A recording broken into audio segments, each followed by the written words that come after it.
Hi Twin Galaxies, Team Ice. I'm C. Achiri, top laner for the illustrious Team C. My team and I have been monitoring your progress on the Infinite Crisis experience, and we've put together a few videos offering criticism and advice. There's a limited amount that we can cover here, but I hope that you can all benefit from these videos and continue your growth as professional gamers. And of course, because I also like to yell, Shazam! Dennis the Tall selected Harley Quinn, and certainly is not one of the best. The players in the Infinite Crisis experience all aren't that experienced yet. Dennis the Tall took Teleport both games and did not use it a single time. Personally, I tend to run Super Speed and Meteor on Gotham Heights, and I recommend you try out different combinations of stolen powers until you find one where you end up using the stolen power effectively. Due to merit deficiencies, a lot of the players on the Infinite Crisis experience aren't going to have access to a lot of the necessary mods and augments that make up the amplifier kits that are necessary for high-level competitive play. However, the Velocity 9 implant was built on the later part of the build, when perhaps it should have been built sooner, given that there was a mod available for it. In general, the item builds that Dennis the Tall went, I felt, were not optimal. And finally, you can come to me anytime, C. Achiri on Infinite Crisis, if you need more instruction for one-on-one item builds. Communication in the games was interesting. There were a lot of people on the Infinite Crisis experience who were quite good at communicating. Unfortunately, Dennis the Tall was not one of them. Not everyone needs to be the shot caller. It's very important that you announce your intentions to your team when you're trying to make a play, or you're backing out, or whatever action you are taking. As long as you announce your intentions, it's much more easy for your team to coordinate the appropriate response actions and alternative routes that they might take with this new knowledge. Communication in general was lacking and needs to be stepped up. On Gotham Divided,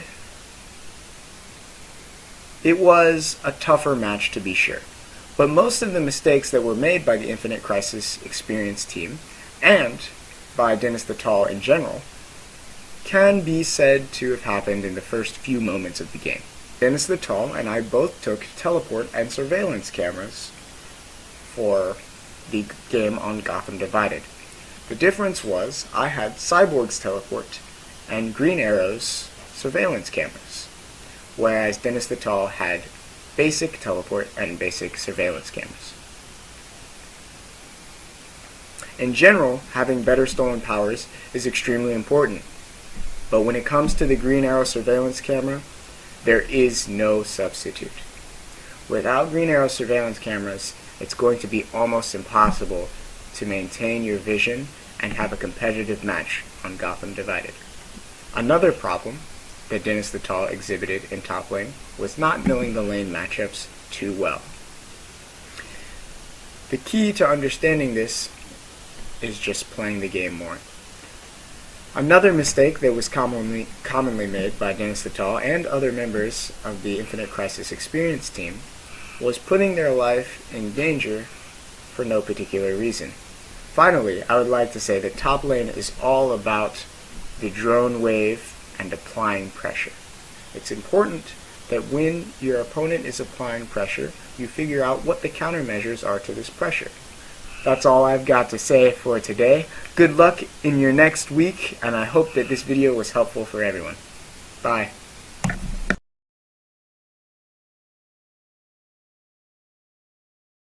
Hey there, Twin Galaxies Team Ice. I'm C Almighty Tick, playing for Team C as their main support player. As far as commentary goes, it'll mainly be directed, well, it'll only be directed towards your support player, which is Impervious.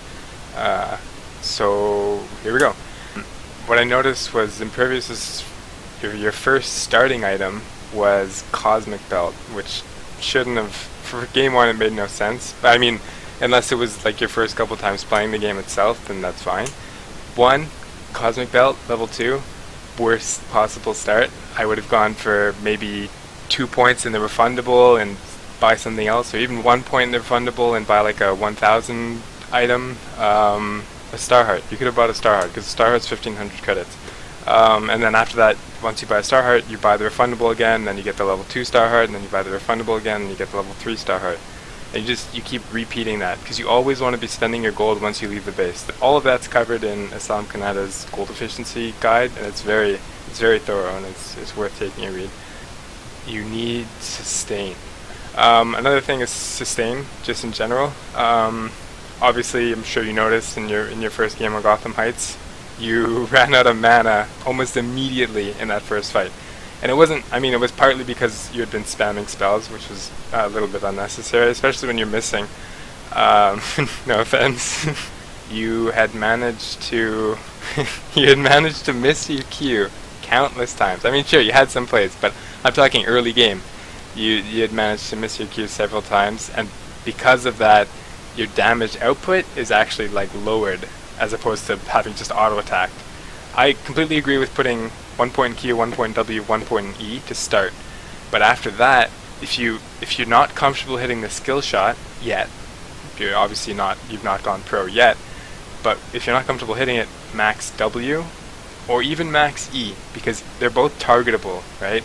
So maxing Q, if you hit it, it's worth it because it lowers the cooldown as you level it up, whereas W doesn't. It just increases its potency, like damage-wise, and the debuff.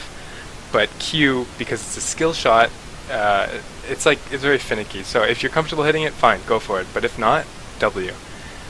So going over to Gotham Divided now, you gotta change your starting items to something a little bit different than Grood level 2.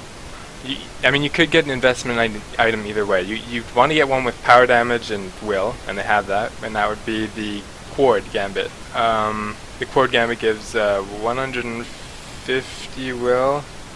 Yeah, 150 will and 15 power damage, and without the mod, it gives 3 credits per 10 seconds. It's very easy. You start out with it, then at level 1, when you do that fight, although your Gotham Divided level 1 fight went pretty terribly, basically level 1, it doesn't need to be a fight. If you're not comfortable fighting, if you don't feel like you have the team comp for it, don't fight it. Just honestly, just look at it, board up, and get the hell out of there, because there's no point in you staying and giving them a kill. You give them a kill, they get the lead. You don't get a kill, fine, it's equal grounds. But letting them have the kill, it's not worth it. You always want to assume that you're not going to get a lot of kills, that you're not going to get a lot of farm, and that you're literally just going to be a potato sitting on a field.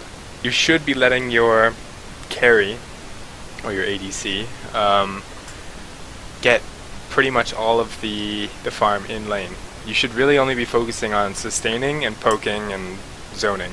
So you always want to have potions. If you're not buying potions, then you're some kind of godlike person, and I mean, I hate to break it to you, but considering gameplay wise, you're not there yet. Pick up the base wards. The base wards are very, very important. I know that sometimes people forget. I mean, even we forget Teamc. We forget less now than we used to. But I mean, we still sometimes will just go out of the base and be like, all right, we got to go into action. Grab the ward. It's worth it. It gives you that vision. It's free and it respawns frequently. So having it is worth it. As far as your stolen powers went as Ivy, cams and heal, perfect. That's fine. Cams though, you gotta use them. That's the only thing. But every single time that Catwoman was sitting in a bush and you showed up there and checked with your face, you were blown up. And that should not be happening. There's no need for that. Keep up the good support work. Keep your ADC healthy. Sustain with them. And yeah, don't be a potato.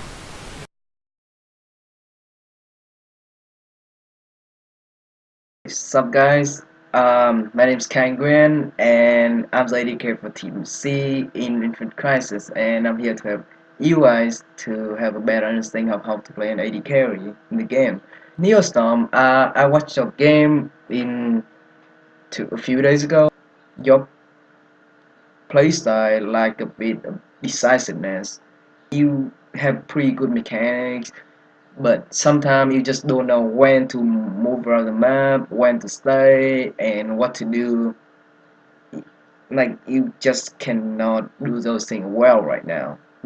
For an AD carry, your itemization is also a bit off. The only advice I can give you is probably just know when to move around the map and who to focus and when to back off. Support your best friend, your lover, everything in one position, and you need to have a good communication going on with your support, or else you guys are not gonna be able to win game. As you can see, that US, okay, we were pushing in, shop the big wave minion, and you was saying inside turret wait for it come in, right? So you and the support was waiting, but when it shop in, you, like right here, you're gonna see the part when the minions start going in the turret. You're gonna see the worst part right here. It's on the play that you and support didn't get the communication going on. See that the support just go way too deep in and get focused. He just die, and then you cannot 1v2 us. Like here, you almost got the other team AD carry. That see that, but he calculates the damage, and he knows that your auto attack not gonna kill him, and he turned back and killed you when he has like 10 health left, and that's not luck. The ADK is all about calculation, when to get in, when to get out, how to do the maximum damage output is all calculation. You have to do that. If you cannot do that, then you basically fail as an AD carry. For itemization for AD carry, the most important thing is damage, attack speed, and crit chance. You need to put on the mask that you are a tough guy. The other team has to kill you or they're gonna lose. You have to make them understand that. If you cannot do that, then well, it's you probably also fails AD carry again. You get the Jojo revolver with the mod that give you crit damage on it, which increase make your damage output a lot higher than it's supposed to be. Might want to get a coder bit and get to back up your damage output, or if you're winning really hard, you're supposed to get the highest damage you can get and just snowball and win the game by momentum. That's just a MOBA. That's just how it works. Your bot lane is supposed to have ward all the time. Like you guys wouldn't be able to keep up with the vision, and the fact that even your jungle come in and cannot help is a huge problem. You need to know who are you up against and what are you capable of, and just if you know you can do it, go for it. You don't have enough time to think that oh should I do this or should I back off. You just need to do it. You need to make your decision in instantaneously. They put their mouse really close to their character and they're gonna move really small distance with a lot of click. That's gonna help you to dodge skill shot because that's just one of the things that you wanna have as a carry. Neostorm, if you are able to do all of that and just keep improving, just improve all of those basic stuff, you're gonna be able to be one of the best that you can in the game in no time. Thanks guys for watching, and I hope I hope you guys gonna be able to become one of the best team in the game, and good luck on your goal to get diamond platinum in the gold thingy with Twin Galaxy. So peace.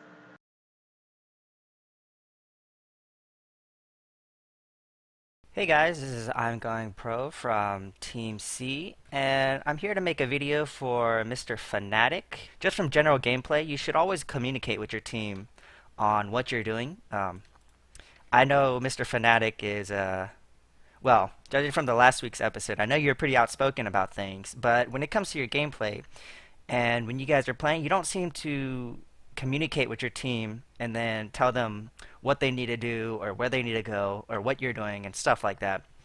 For the most part, you played very well. If you want to do more twerk, there's some things that I can help you with so you could pull that off. By you staying there with low health and only creeping with just your skills, you're actually losing more in the long run than if you had just beat in the first place and then came back with more health.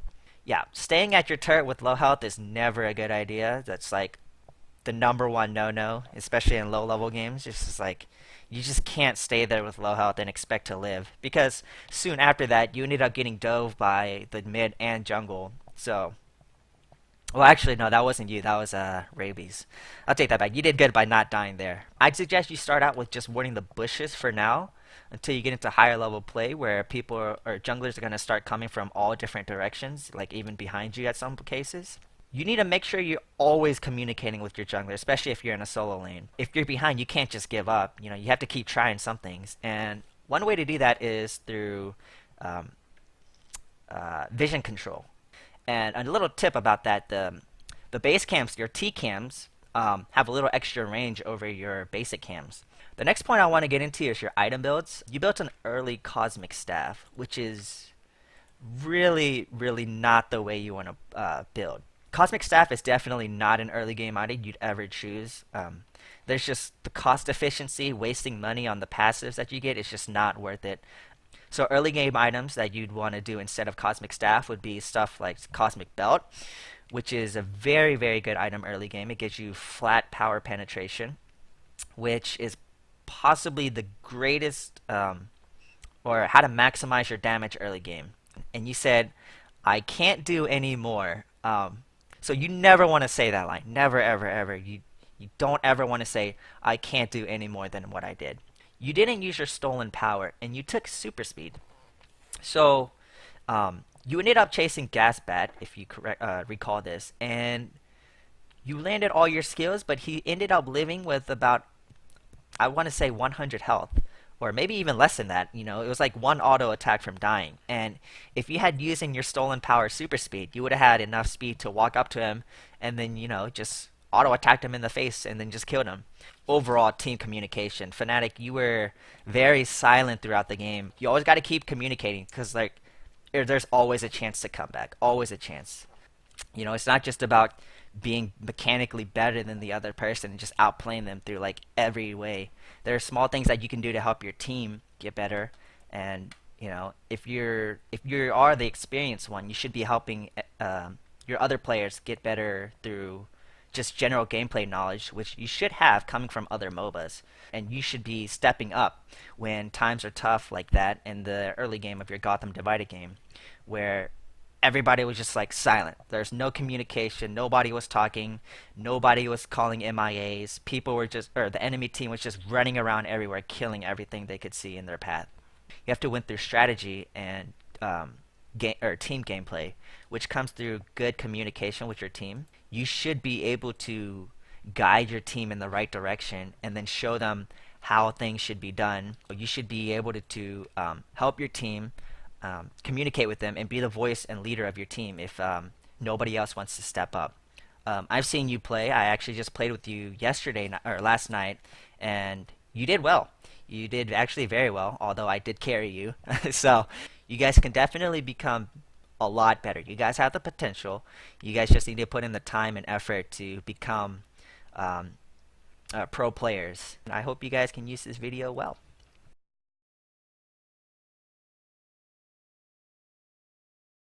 Hey guys, Teamc here for Team C. Just gonna briefly go over a few things, starting with Genfo and Gotham Heights. You know, overall, Genfo did really well. Just one thing I noticed throughout the VOD, just keep up communication, try and be a voice for your team. These two items right here, they're decent against this team, but really try and get a rush on Amulet of Isis, especially for Gotham Heights. It lets you peel, lets you chase, and just generally gets point to point a lot faster. And skill-wise, I prefer W first, which Genfo did, because, you know, it just lets you root longer. Thornwall I would take second if I find people are getting away, you know, a lot, like way too often. The passive would be just to be tankier for the team. Q last because Q does damage and you're not really going to be sitting there trying to, you know, damage people. First I want to start off with saying, you know, just Brabies boost your lane, and then you want to start shoving the lane like immediately. You can boost either top, middle, or bottom. It doesn't really matter. Top's probably your safer bet. Bottom's probably the safest if you want to like guarantee an EMP. When jungling, time is literally everything, more so than any lane. If you're wasting time in the jungle, you're going to be putting yourself further and further behind. You should always start either Marauder Knife or Ring, along with the shield. You should back at really low HP. Like, right here, you should have just completely backed off and not have They're not gone gonna get that. They're not gonna get back that. in. I'm just healing. So, like, Chill, it chill, just chill. costs She's you. resisting. Oh no. Like, even if the EMP were to go down, either Gazcat, being myself, or Star Sapphire could just completely stayed for at least 2, maybe 3 tower shots and gotten out anyway. Deployables, don't waste them. Like, every time you leave the base, you want to be taking a deployable with you. All these enemies are really low, and you have to communicate to see who has ultimate, who doesn't have ultimate. It's really, really important, especially when you're playing from behind, because that can start to be like the comeback event. The final clip that I just want to go over is to never gank for a weak lane. It will put not only you behind, but it will put them behind.